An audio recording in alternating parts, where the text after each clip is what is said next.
అందరికీ ముందుగా నమస్కారం. శ్రీ ఒస్కేటమ్మ దేవస్థానానికి అయితే స్వాగతం. అమ్మవారికి కుంకుమార్చన అనేది నిర్వర్తించారు. చాలా బాగా అయితే నిర్వర్తించారు. అమ్మవారికి కుంకుమార్చన అనేది చాలా ముఖ్యమైనది. ఏని శాస్త్రోత్రంలో ప్రతిరోజు 1,00,000 మంది అయితే పాల్గొంటారు ఈ కుంకుమార్చనలో. మనకి అమ్మవారికి 1,00,000 కుంకుమార్చన అవుతాయి. అదే మండపంలోనే, అమ్మవారి మండపంలో నేను చూపిస్తానులేండి.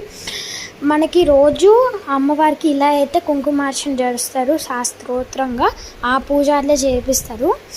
సో అమ్మవారిని ఆ రోజు శాకాంబరి అమ్మవారిగా అలంకరించారు. లాస్ట్లో ఫోటో అనేది ఏర్పాటు అయితే చేశాను. కింద అయితే అమ్మవారిని పేర్చారు. గర్భాలయంలో కూడా అమ్మవారికి ఫుల్ ఆఫ్ వెజిటేబుల్స్తో అలంకరించారు. అది తీయలేదు, ఓకేనా? అది తీయలేదు ఆ రోజు ఒక్కరోజు.